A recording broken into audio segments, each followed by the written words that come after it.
ego plays a big role. And I think to your point, Brad, those people that come in and ask questions and have curiosity, I mean, it's honestly such a better route to go, because if you're not undermining the employees that are already there too, right? The employees that are there, they have opinions, they've seen what's going on. Like, why aren't you asking them instead of just coming in and being like, well, here I am. So we had a client run their annual sale, which happens to be in September, August, September. If you run a Labor Day sale, this is a good indication for that. It's like, go look at that and see what you did creatively and like what conceptually worked. And for them, we just like had a ton of like lo-fi, lower effort ideas for making organic looking posts. Lo-fi, which is like the very hot, ugly ad method. They had their team record some videos. They made the graphics, whatever. It's like, go back throughout the course of the year and look at your promo periods and see what worked. And every single time you do a promo, you should, what we're trying to do is like, what conceptually worked that we can pull forward to the next promo? And then what didn't we do that we want to try throw into the mix? Or what didn't we do enough of? Who was actually getting the gift was like the important parts. Like, we had a product that did really well for customers' mail demo that was like 18 to 25 was like a huge demo for us of who would receive that gift. So a lot of this was like targeting moms, and it was like a lot of language around the gift that your kid will actually want in their dorm room, like shit like that seemed to do quite well. It was kind of like, calling out the maybe obvious, but then like being a little sassy about it. It seemed to like really resonate.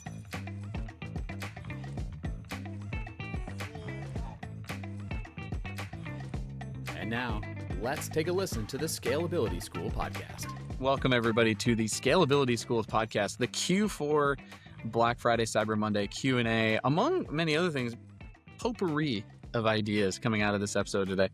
Brad has a meme that he wants to talk about. Brad, I misled you with the meme. It's not actually a meme.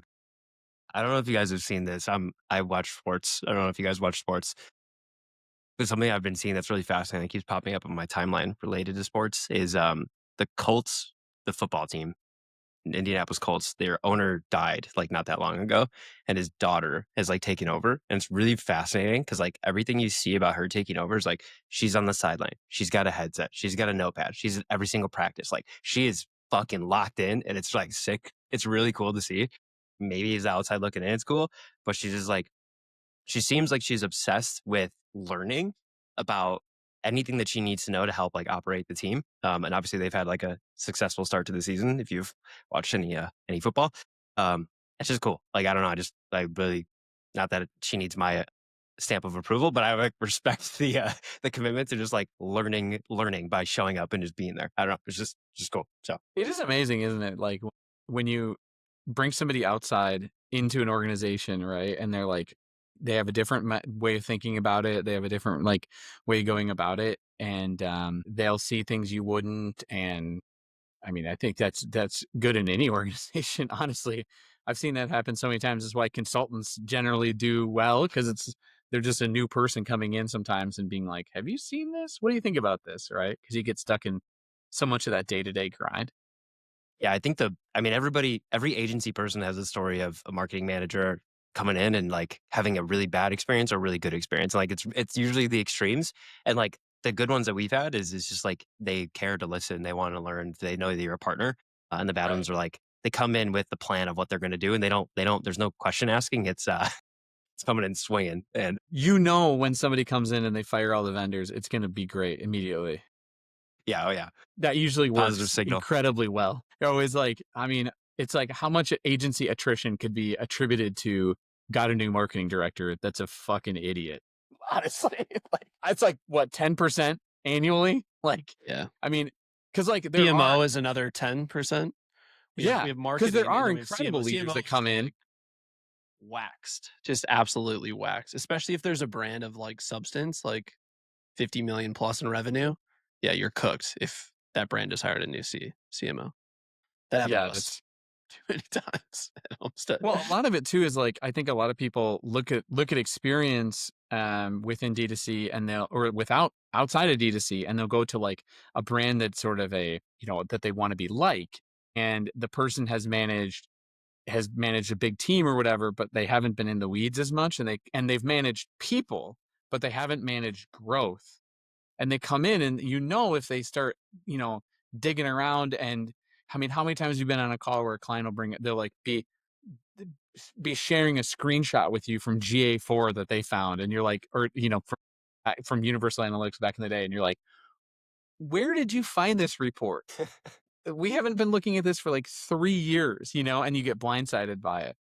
And I think that's true sometimes in senior leadership too. Like ego plays a big role, and I think to your point, Brad, those people that come in and ask questions and have curiosity. I mean, it's honestly such a better route to go, because if you're not undermining the employees that are already there too, right? The employees that are there, they have opinions, they've seen what's going on. Like, why aren't you asking them instead of just coming in and being like, well, here I am, If I ever get hired as a CMO, first day, I'm renting a Bentley, driving it to work. Because you're in Coming office. in office, coming in a suit. Also, First here's mandate, another thing that's marketing really team in funny office. to me is like, how many new SaaS products for D2C do you guys hear about every day? For me, minimum 3. Easily. Minimum 3. You texted me one yesterday, and I'm like, we're probably paying for this, but I don't know what the fuck it is. Yeah. Well, I'm like, it's not. It's just like that's an incredibly hard thing to manage. Just like validating it for 7 and 8-figure brand owners, right? Like, who this podcast is made for. Like, there's so many of these that you're like, what do they even do? Like, I was just thinking about, there was a senior staff of one SaaS company that just went to another company, and this person announced they were going to another company, and I'm like, what does this other company even do? Also, I'm definitely standing up a shell company and just saying we do agentic commerce. Yeah. I like it. Oh yeah. I'll invest. Oh, yeah. I'll get you 20K MRR right out of the Yeah. gates.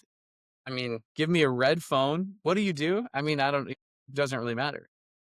It's agentic. I should close that out by saying, like, all of our experiences with marketing managers have been fantastic so far this year. Like, genuinely. Like, I want to make sure that Someone's in trying case to this retain their clients. just in case this gets into anybody's hands, like, genuinely, like, we've had really good experiences. I've had some crazy. Okay, sorry, I'm gonna delay this. One time we had somebody join calls for the first time, and he was getting his house renovated. It's literally like he was the one sawing. I was for like the first 3 months, every single week is joining. It was like he was the one doing the sawing. I'm not joking. Like, his house was being renovated, and it sounded like he was the one doing the sawing, and he was like the senior marketing person that just joined this company. It was wild, and like nobody asked any questions. I think that over time, though, to your point, you're saying that the people that you're working with now, like, they're great. And I think over time, like, one of the marks of a great operator, of a great agency operator, is you know how to communicate with a breadth of people. And you also know what's going to read what they're looking for, so that you're able to communicate back to them, say like, hey, I know this is a concern to you. I could tell based on the call, like, and you're able to level with those folks, and that's a big part of retaining, because everybody has different opinions, they have different reports they're looking at, things that are important to them, and you get better at that over time. When you start, I mean, you have to take on clients because of where you are, right? That you revenue wise need it, and you don't know, and you also don't know what to ask, which is why I think those people that are in an agency operation, it's so common to hear, yeah, we had some churn, we're doing okay, or like it feels very frenetic because you haven't gone through the paces of understanding, here's what I have to ask to make sure to get to the discussion and the level of discussion that we need to. And so that's just like a big learning curve thing. That's a great point. I don't know what frenetic means, but everything else you said was awesome. I just say, I don't even know what it means. Brad was going to call that out. I saw him blink extra hard after you said frenetic, and I'm like, he's Googling I mean, right that's now. just the kind of stuff that, I use to sound smart. I don't even know Frenetic what it agentic means. commerce. Yeah, frenetic that's the name of it right there. Now we're at 25 grand MRR, baby. Yeah. Just off of that. That's good. No, I know we're like segueing super hard right now, but the one thing I do have to say is that's been really interesting at Homestead is watching just like the quality of, people that we start working with has like definitely leveled up in the last year. To Brad's point, the people know more, like they understand the business more. Like, I remember going back like a few years ago, and like people had no idea what they were doing, like no clue what they were doing. So that's been cool to see. The other thing though, the point that I was really trying to make was that when you're an agency owner, you have to have time in market. Like, time in market adds so much more just like quality of clients, amount of inbound. Like it is pretty wild to see. Riley will sometimes remind me of like what clients are working with us now because I'm not fully in the day to day at Homestead. He like told me about one that's like a very well known, huge influencer that I didn't even know we were working with. Uh, and it's pretty wild to think that like we would have never been able to work with this brand even 4 years ago, 3 years ago. But now that we have the team and the senior leadership and everything, like it just starts to fall into place. I think a lot of these people like start an agency right away and they're like, hey, it's not working. I'm dealing with a lot of churn. It's like, that's just part of the game when you start. You have to figure the shit out. So, Yeah, totally. the patience and time in market is a huge part of it. So breaking news, I just got a message. Just got a text. Read it live to our tens of listeners. Foxwell loved the Q&A episode that was released recently. I liked it, subscribed, I unsubscribed, and then resubscribed again to make your numbers look great. So there you go. All Fantastic. right. So I appreciate that signal zero. boosting. Love that. That's good stuff, everybody. Put out a little tweet or post rather on celebrity D2C celebrity Zach Stuck's account asking for questions about Black Friday, Cyber Monday. And we're not, hosting a operator style 400 speakers 2-day summit. We don't have Aaron Orndorff. All right, it's just us. So what we have here is a bunch of questions that I will go through that we hope are helpful for you to make a bunch of money during Black Friday, Cyber Monday, and Q4. My favorite question to kick things off: what is Scalability School? Damn. All right, this episode is brought to you by Northbeam, the marketing attribution platform that we love here at Scalability School.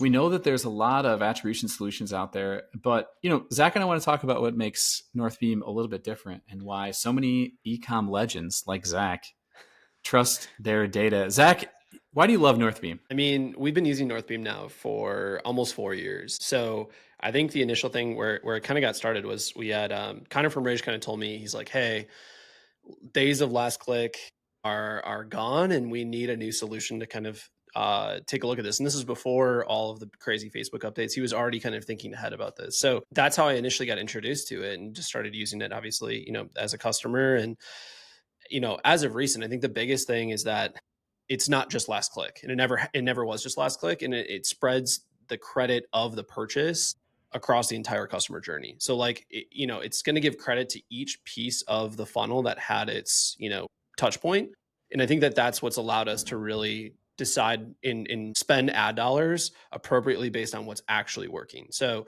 we use it across all of our brands, across all of our Homestead clients that are paid clients of ours. And Northbeam 1-day click, Northbeam 7-day click are kind of like the golden North Star on how we're making decisions on a day-to-day basis. But I mean, that's the main reason is I feel like the data is very clear and it's not just, a click basis. It's proper allocation across the entire customer journey. Yeah, I think all those things are true. And, there's things like the Northbeam Apex. It's awesome. It's integration with ad platforms like Meta and AppLovin, and allows you to, those ad algorithms to actually drive your ad delivery based on first party performance data. So for the things you talked about, things like Northbeam Apex, is big. And Northbeam doesn't inflate revenue. It's just the real numbers that actually line up with Shopify, which is really nice. So the Northbeam difference: better data, sharper decisions, and more profitable growth.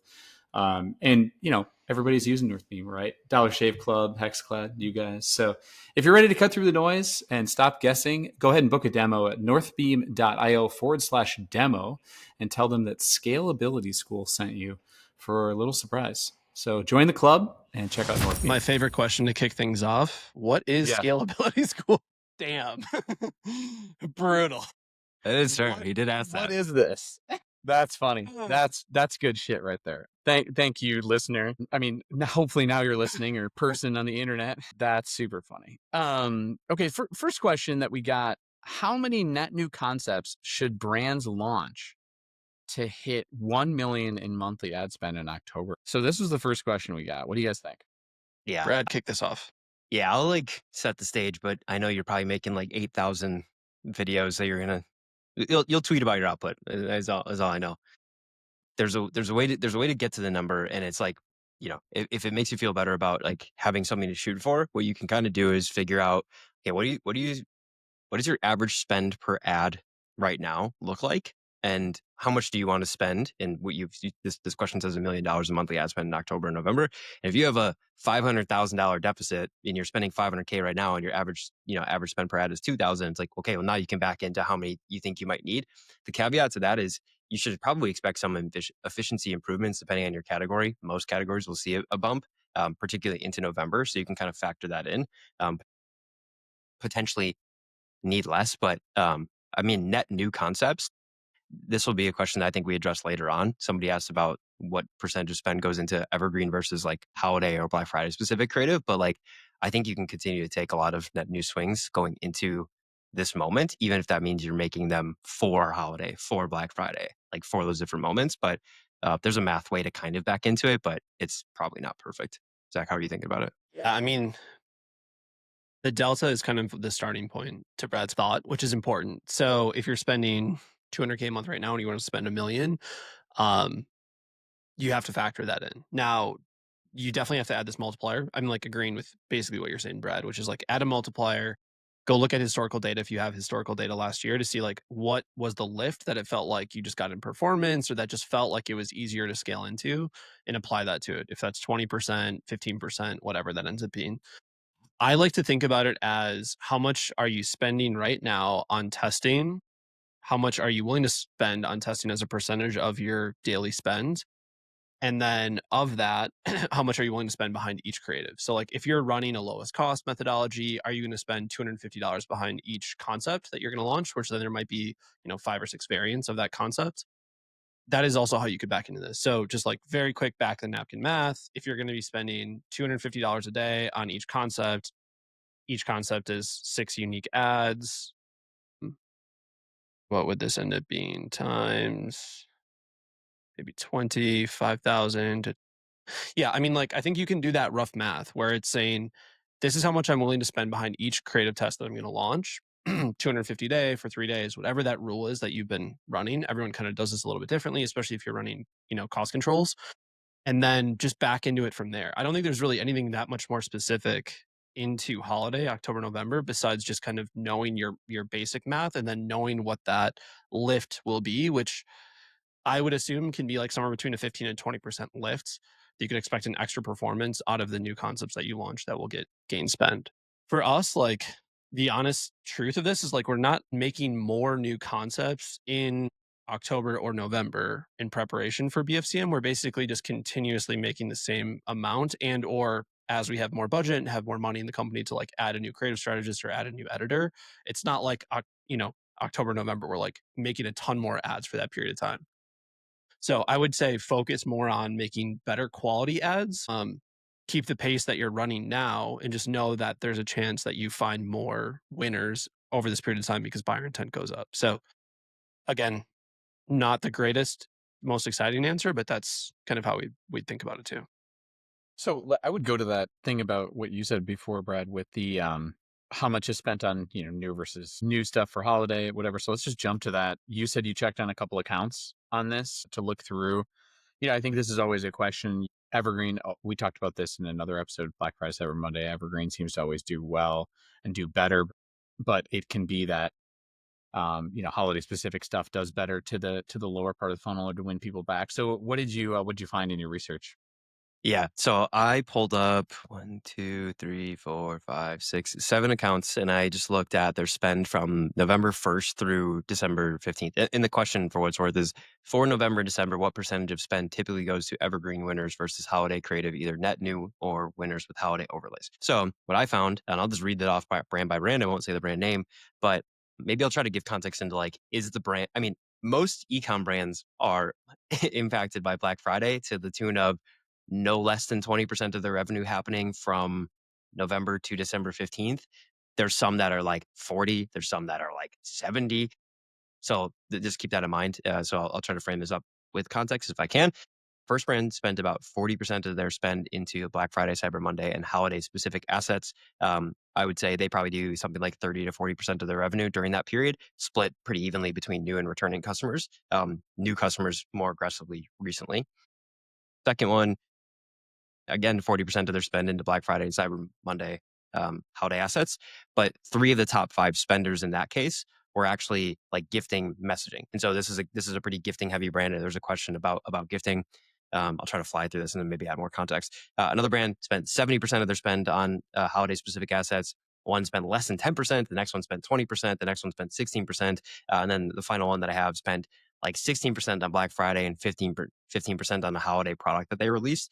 And so all of this to say, like there was more spend into the specific assets than I anticipated, to be honest. Like I was going into this thinking I would see 20%, and we just scaled up evergreen for the most part. It's obviously going to differ by brand, but looking at the breakdown here, like I was surprised to see how much was actually spent through like those specific creatives.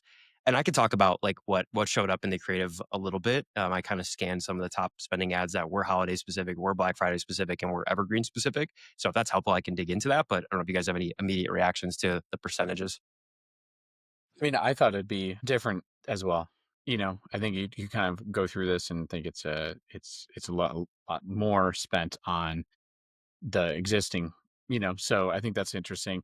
I think it's also though when you get into certain verticals and different accounts, and certainly see this in the Foxwell Founders membership and the wrap up that we do each year.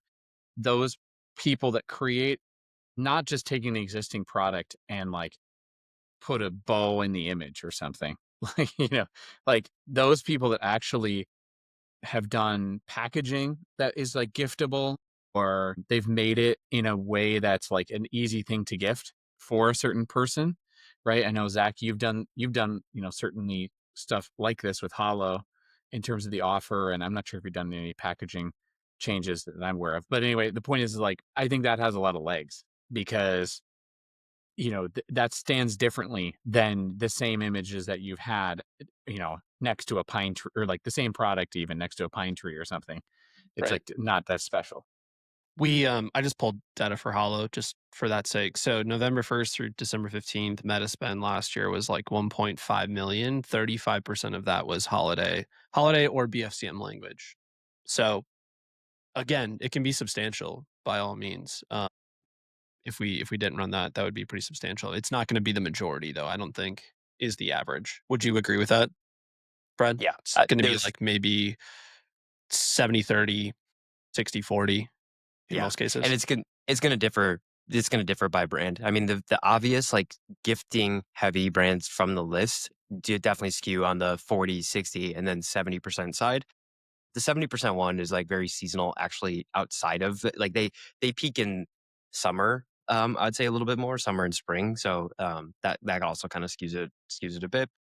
Yeah, I mean, I think the lesson here is like to Andrew's point is that like there's two things that I learned looking at this. We made a ton of assets last year where we just like put overlays on top of the shit that worked throughout the entire year. And it was like, I'm not convinced that was worth the effort. And like, it's not hard to do because it's just like adding an overlay. But like, I don't know what you're seeing in Hollow, but I'm just starting to think that wasn't worth it. And I'm starting to think, okay, great. If the client's gonna do a photo shoot or is gonna make some video content, or we're gonna help them get video content, or whatever it is, like lean into the moment and send them into the warehouse to record something, you know, put them next to a Christmas tree and make it look like it's gift wrapped and packaged. VO3 is going to probably have some crazy. I'm sure Santa doing crazy shit this year is going to be very popular with VO3. You're probably already cooking something up, and like Nano Banana, it probably makes it really easy to get some holiday photos that are relevant. But like, I think you got to really lean into that moment because that's what I saw was the top spending stuff was like really leaning into those moments with something unique, not just like slapping an overlay. Now, statics that are like designed for sale periods, that's not what I'm talking about. Like that's still worth doing. Those still look solid, but just like dropping the overlay. I don't know if that's what you're seeing for Hollow. Same pitch. Same pitch. Yep. And we've seen that even this year too. Like even for the big holidays, like it's the in the warehouse packing boxes, or packing orders, the like relevant, like, 4th of July fireworks, content is what worked for like this year's holiday. I would expect the same. Can't just kind of like half-ass it anymore with it. I already If got you're the gonna do picture it. of Santa stuck in the chimney with the hollow socks peeking out the bottom. It's Great. Nano dial it in. Exactly. There you go. There's a free yeah. concept. Okay, cool. Next question. Well, What do you so got, Fox? that Or actually, sorry. so the next thing is gifting related, but I in my notes, I have a little screenshot in there, which we don't have to specifically reference, but I think something that you were saying is really interesting to kind of roll into is if you run promos throughout the year, you should go promo by promo and look at all of the top spending creative and the concepts throughout the time of year. So we had a client run their annual sale, which happens to be in September, August, September. If you run a Labor Day sale, this is a good indication for that. It's like, go look at that and see what you did creatively and like what conceptually worked. And for them, we just like happened to crank out a bunch of, they helped a ton with this. It was awesome. It was great collaboration. We just like had a ton of like lo-fi, lower effort ideas for making organic looking posts. Lo-fi, which is like the very hot, ugly ad method. They had their team record some videos. They made the graphics, whatever. It's like, go back throughout the course of the year and look at your promo periods and see what worked. And every single time you do a promo, you should, what we're trying to do is like, what conceptually worked that we can pull forward to the next promo? And then what didn't we do that we want to try throw into the mix? Or what didn't we do enough of? So like the screenshot that I have, which I probably shouldn't share, is a breakdown of conceptually the type of ad. So lo-fi, organic, produced, whatever, ad counts, so the quantity of ads that we had, and then the volume of spend for that category. I've talked about this before with like the pillars and angles thing. This is just a different way to look at it. And then now what we're just doing is now, okay, great. We know that lo-fi and organic stuff worked really great. Awesome, because it's super easy to shoot that. Like, let's just go crank out more. Let's have more people, more different models do the same thing on repeat and just like hammer out more of the stuff that has worked throughout the year. So it's like the lesson here is continue to pull forward the stuff that's working. Like, don't just abandon it. Like, go back and look at it. I think that's true. I think that makes a lot of sense. I think it's a story that we've talked about a lot, which is, obviously having diverse set of ideas and angles in the way that you're talking about it, and all different types of concepts out there. We're going to talk about creative. Let's go back to talking about creative in a second. But one question, I know that you guys have each done Black Friday, Cyber Monday planning. I've been part of it for different agencies as well, having them go through this. And there's obviously this learning period that you're going, or these learning lessons that you that happen and mistakes that happen. What are the things that you screwed up on last year that you want to make sure, or like that you're fixing this year with the team, structure wise?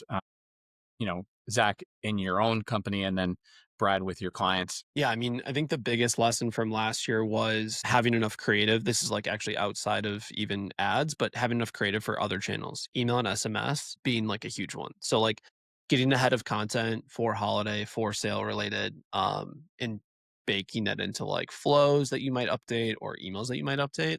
I feel like everyone kind of forgets about that. It's like the last minute thing where they're like, oh shit, I got to go update emails, or maybe we didn't get enough holiday creative.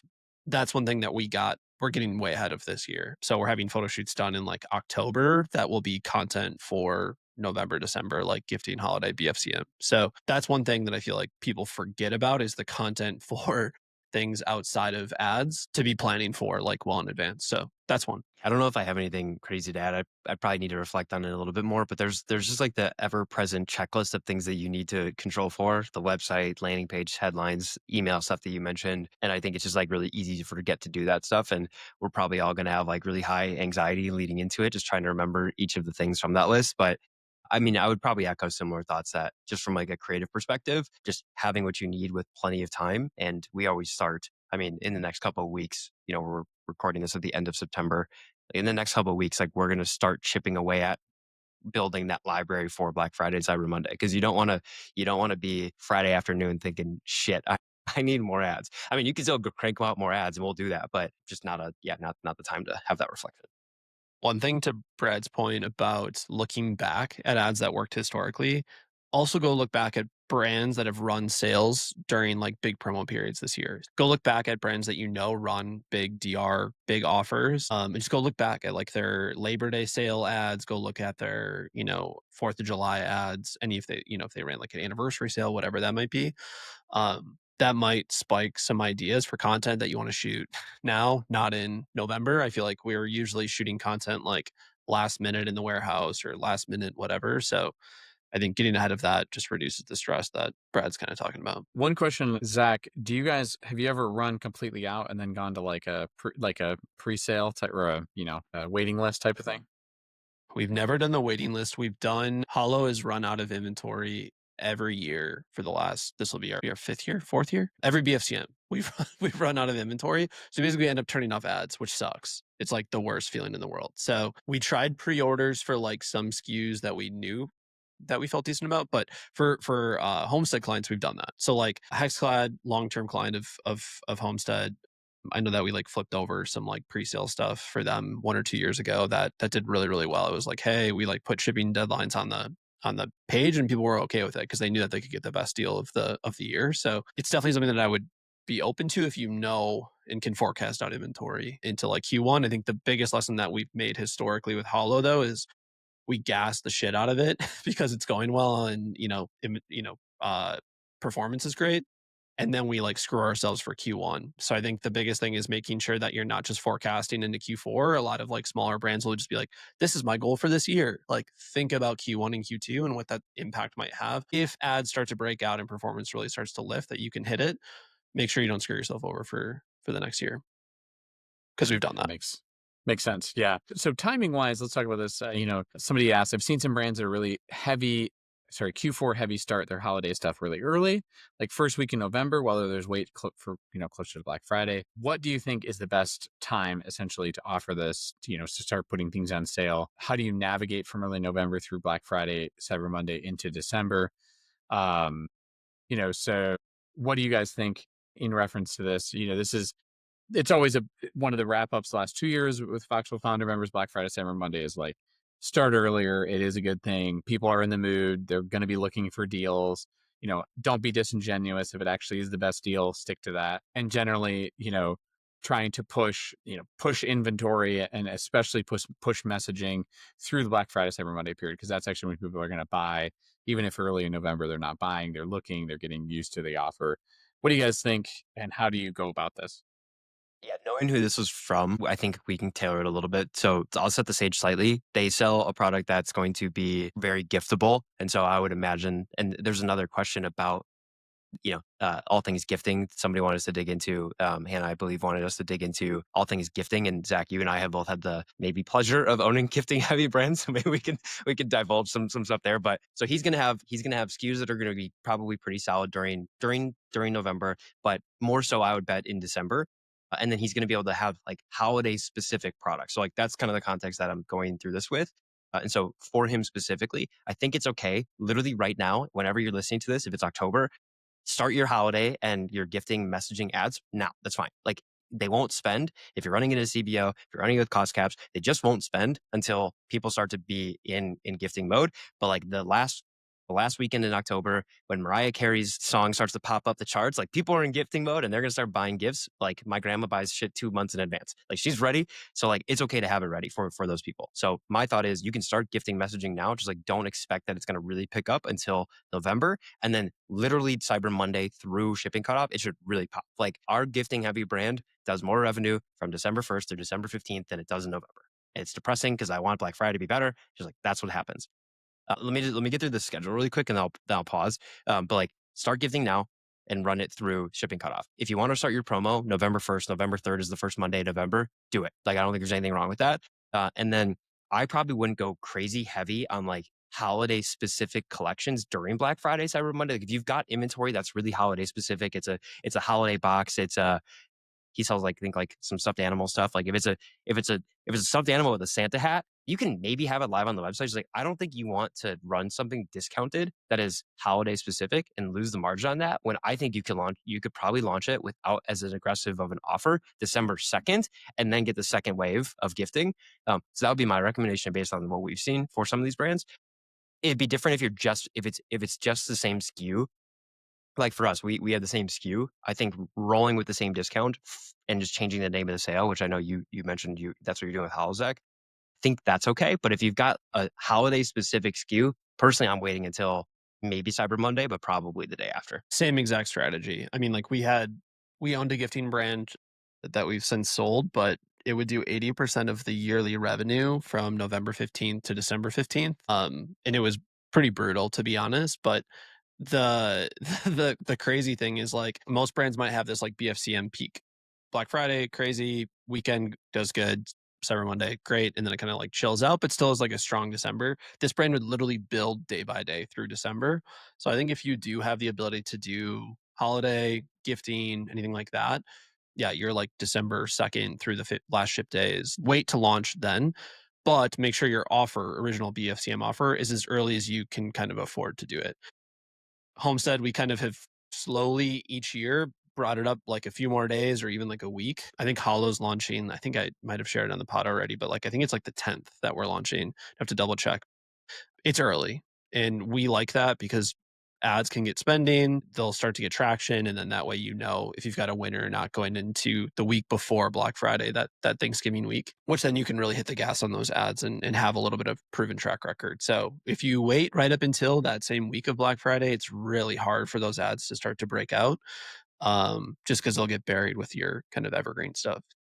I'd say BFCM offer launch as early as you can in November. Holiday gifting stuff for same as bread. Early December after BFCM, I'd wait. What did you see working from a creative perspective for gifting brands? I think it'd be good to spend some time on gifting brands. Yeah, I mean, I think it was just like language around who was actually getting the gift was like the important parts. Like we had a product that did really well for customers mail demo that was like 18 to 25 was like a huge demo for us of who would receive that gift. So a lot of this was like targeting moms, and it was like a lot of language around the gift that your kid will actually want in their dorm room, like shit like that seemed to do quite well. It was kind of like, calling out the maybe obvious, but then like being a little sassy about it, it seemed to like really resonate. So I think understanding who's actually receiving the gifts, who's actually buying the gift, make sure that you understand that relationship so that you're not running your year round advertising that maybe is targeting the person that, might buy the products when it's not a holiday, when it's a gift period. I think you just have to like reshift that language. Same thing. I mean, our product is dumb. So like talking about white elephant and like those funny things and like just really, like, no, read the room, know what your product is used or not used for, and kind of speak into that. To your point on ramping into December, I just pulled up. I have two gifting examples. One works well for Black Friday, and they hit their peak of revenue on Cyber Monday. Black Friday was just a dip below that, but their peak in December following Cyber Monday was the 12th into the 13th into the 14th into the 15th. 15th was the shipping cutoff, so it just like tanked after that. The other brand that I'm looking at, the second week of November was great, and then it dipped off, which was like post election, so it kind of makes sense that was the best one. Black Friday was fine. Cyber Monday was better. The week after Cyber Monday doubled, and then the week after that went up another 20%, and that was even after shipping had cut off, like already during that point. So if you're gifting heavy, you should just like be prepared for December to be nuts. And that's where you should start to ramp up. So like when everybody starts posting screenshots and you're depressed about Black Friday not being good, it's like yours is coming. Don't worry. Yeah. Yeah. For sure. For sure. The other thing to remember too is like that transition to buying on Amazon is something to remember. So like if you're selling your product on Amazon as well as D2C, we always see that shift maybe like starting the 15th where it'll just go very heavy Amazon. So if you're running your business off of like a blended MER between Amazon business and D2C business, and you actually take into consideration that halo effect gets massive those last weeks of around last ship day and then especially after last ship day, and just be considerate of that. Don't kill ad spend if you're still seeing performance looking good across the business. We usually run ads even a little bit after that. We've even used like the Amazon language in some of our ads where we'll say like last ship day this day or buy on Amazon, and we'll usually see like that halo pop even a bit more. So something to consider if you're a big gifting product. Interesting you say that, because I looked at Amazon as a breakdown, and Amazon did 20K the week of 200K in total from the beginning of November through the end of December, and did 20K the first week of December. The second week of December did 40, and then before the shipping cutoff, it did 60, and then dipped down to 35, which was like that week ended the 23rd. So it was like, to your point, people can get it in time if they go to Amazon. So there's that shift that you just have to be comfortable to be ready for. Yeah, that makes a ton of sense. The only other reminder, and this is more like an operations thing, but like make sure you ship your product into Amazon early. Like be the annoying brand that overships stuff and FBA like complains to your team about it and like bitches about it. That's what you want to be. You do not want to be the brand that's waiting to ship stuff, because the check-in periods, the distribution periods like go up pretty dramatically, especially because of you're coming off of Prime Day from Amazon, which is happening in like early October. They will likely launch a Black Friday sale on Amazon the week before Black Friday is what I'm being told. So make sure you're getting product in as soon as you possibly can to Amazon. Yeah, it makes a ton of sense. I think that we're all, looking for that last minute, so it makes sense. I think it's also trended last year that people were buying gifts later. The consideration purchase or consideration cycle was longer, and then there's obviously, Black Friday, Cyber Monday, there's certain group of people that will always love that and hit that up, but also, sort of getting things last minute and thinking about it and knowing people can get it later we've been spoiled with that, I would say. Yeah. Yeah.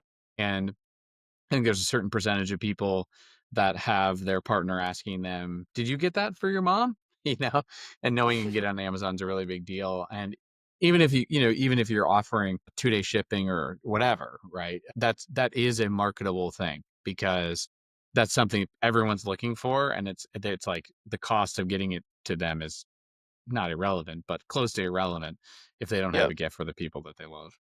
Two things I want to hit on real quick that are a channel that we rarely talk about, which is Google.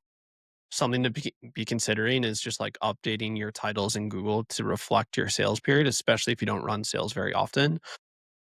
If someone is like Googling a brand or a product near yours and you're running brand search campaigns, like those are the ones that you really want to win out, making sure that your offer is showcasing in those. And then the secondary piece to that is like, if you have the ability and have the capacity and you know how to do it, like updating your shopping images to have some type of giftability wrapper, whatever, something special that makes those pop out and stand out a little bit more in like the Google shopping feed. So those are two things that we always kind of forget in last minute. And then I'm Googling our brand's name just to make sure our website isn't down. And I see those things and I'm like, oh shit, yeah, let's go update the search listings and then the shopping stuff. So something else to consider. Channel wise, I have two maybe quick things. Channel wise, outside of Google, are you guys experimenting with anything else? The reason I ask is like we launched Snapchat randomly last year for a couple of people and it just like cranked. Now it sucks right now for me, which is, it sounds like other people are not having that exact same experience, but like Q4 Snapchat was awesome. So are you experimenting with other channels during this time Yeah. or are you going in with what you got? App Lovin', I think, is still a good option if you're heavy giftability. I mean, most of the customers and users of App Lovin' and kind of where they're running ads. So people that don't know what App Lovin' is, essentially, it's like an ad platform that runs similar ads, mostly video, almost entirely video, to people playing like mobile games. So think of the mobile game user. For the most part, those are like 50 to 70-year-olds playing all sorts of games on their phone. That's a very heavy gifting segment. Spending dollars, if you have really good gifting ads that are working on Meta, just over on that platform to kind of close out the loop, even from like a bottom of funnel opportunity is a big one. We spent a lot on App Lovin' last year. I think we cranked it up at one point to like 20K a day. So like it was working quite well. We were looking at 1 day click ROAS and it was like holding strong against Meta. So that's one. This year, because our advertising budget has grown, we're spending on linear. So like as of right now, we're spending about 5K a day for Hollow, and I anticipate we'll continue to ramp that up. We're using our MMM right now, which is prescient, to kind of keep an eye on that, and it's looking decent. Post purchase survey is looking decent. We're usually looking at like dollars spent versus kind of like the result in post purchase survey to kind of correlate. So if like TV budget is 2% of our total daily spend budget or 5% of our total daily spend budget, we're hoping to see 5% or close to 5% on post purchase survey within like 1 to 2 weeks after we launch. So those are looking pretty good right now. So I anticipate we'll continue spending there. We did some like streaming ads earlier in the year, did it okay. Not super excited about that platform. I think linear remnant spots are like kind of the new hot spot that it seems to be working even better. Um, so I'd say that App Lovin' are kind of the two that we're going to double down on this What Q4 is outside of linear Meta. remnants? What is that? So It's a snack. essentially think of, brand. yeah, right. It's my new SaaS company, Remnant. No, so my understanding of how this works is like there's basically dead spots that haven't been purchased yet. They're just like random spots that someone didn't buy. They're not primetime spots. They're just like random ones that will show up. So we're working with Tatari and we're essentially telling Tatari, we'll take the random spots at random times throughout the day. And here's our budget and here's what we want to pay on a CPM basis. So when you pay a little bit later in the night, random kind of slots, not like primetime TV or primetime watch times, you usually get cheaper CPMs. So for us, if we can bring that CPM price down, the cost per visitor, which is really the metric that we're looking at, is looking really, really good. So we can kind of correlate cost per visitor to conversion rate to AOV, and we can kind of back into ROAS that way. For us, we're buying those spots versus just like saying, hey, I want to run on ESPN at 5 o'clock when the game starts or whatever. Those are much more expensive spots to buy. So this is kind of like the cheaper alternative to like get your foot in the door that we see decent performance from. So, what do you guys think about this? Isn't one of the questions we got, but we got this question. We've had this question before. We talked about it a little bit, but I want to make sure we talk about it again of like building offers that protect margin and how you do that. Because I think the classic like 30% off or whatever is okay, but it also just crushes your margin unless you're doing a ton of volume. So, how do you think about crafting an offer that's holiday forward? And how would you take a template almost to this to make sure that people are building something that's logical, that's gonna, make them more money? Yeah, it's going to be product dependent, but I really like buy one get buy something get X of the same product. Like especially if it's socks makes a ton of sense. Our gifting product made a ton of sense. Like there's a lot of products like t-shirts make a lot of apparel can really work with this. I really like that for a couple of reasons. So I literally had this. I recorded a video for a client today where I basically explained to them, it's like if you run 30% off, it takes more off the top than if you just give somebody a free t-shirt, and like the cost of shipping goes up by what, like $1. Maybe the pick pack fee goes up by 50 cents. Like the marginal shipping cost of getting an additional unit in for many brands whilst you're shipping saunas or like heavy shit is like really not that much. So the actual perceived value to the customer of a free gift is probably higher than your percentage off, and it costs you less in many cases, and the marginal shipping cost is like not crazy. I really like scaled discounts or like buy more, save more for that reason, but percentage off can work too in a lot of cases. We're doing that. We're doing that exactly. I mean, like this is kind of Hollow's current offer, and it's going to be the playbook that we run through the rest of the year.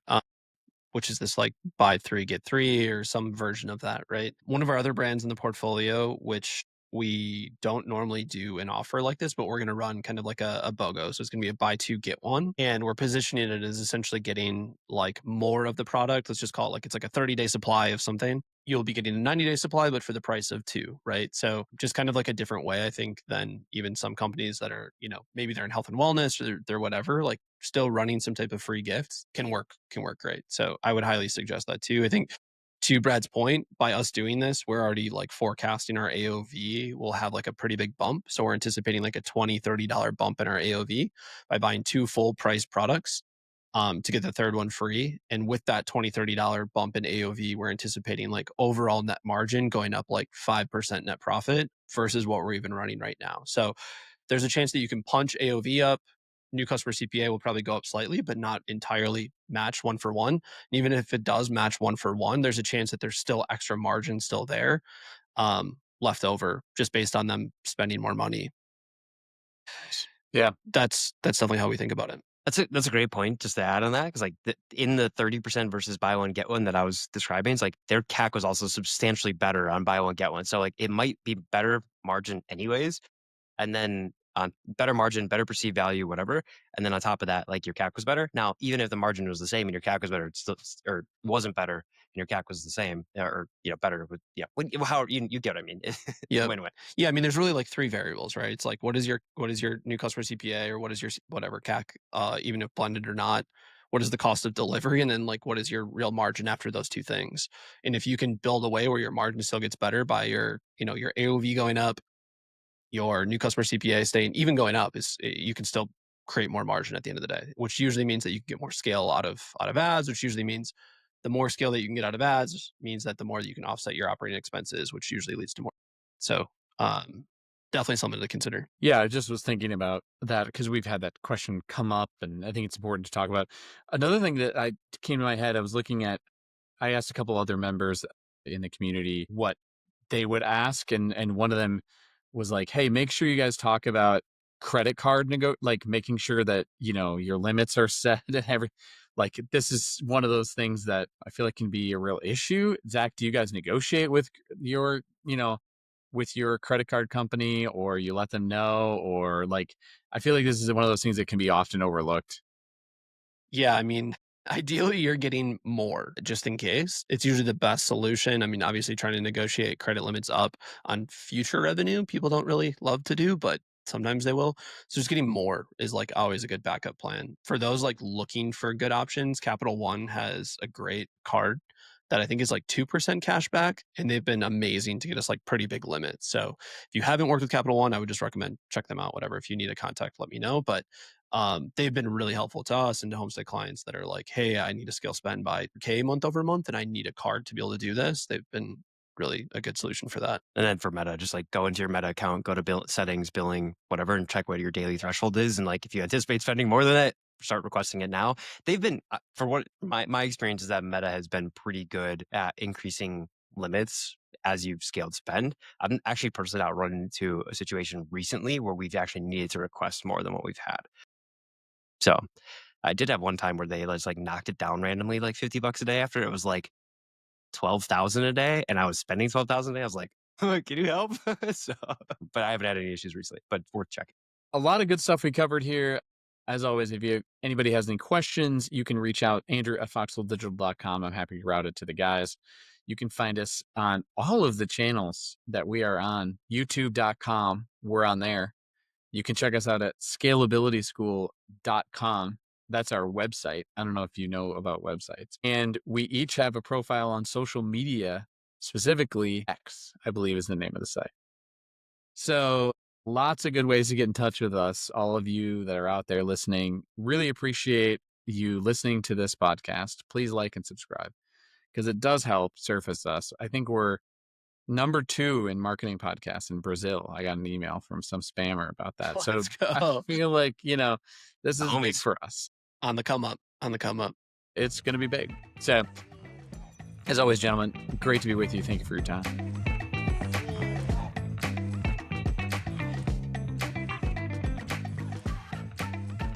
This episode is brought to you by Homestead's email and SMS service.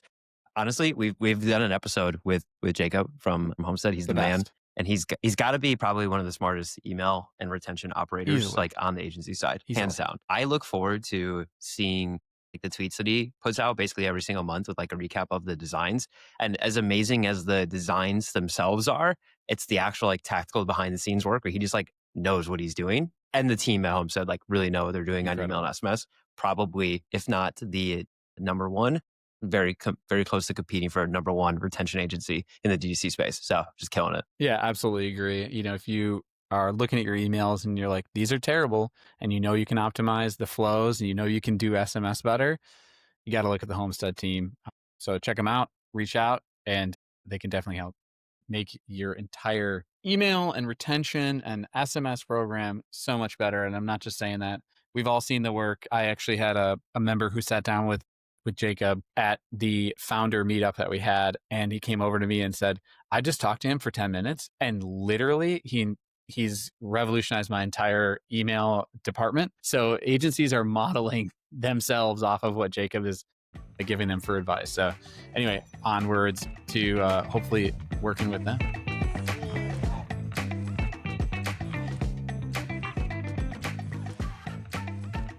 The only way that we grow this podcast is by you sharing it with your friends. Honestly, like reviews kind of don't really mean anything too much anymore. They're really meaningful, but they don't do a lot for the growth of the podcast. And so sharing YouTube links, sharing Spotify links, sharing Apple, whatever we call it under the podcast app now, anything you can share, the better we're going to be. Guys, anything else you want to say on this? Yeah, please go check us out on YouTube. Rack up those views for us. We'd love to see it. And then subscribe. Make sure to subscribe on YouTube as well. And I relentlessly refresh the YouTube comments because it dictates my mental health for the day. So please say something nice about all of us. Thank you, everyone. Thanks, Thank everybody. you for listening, honestly.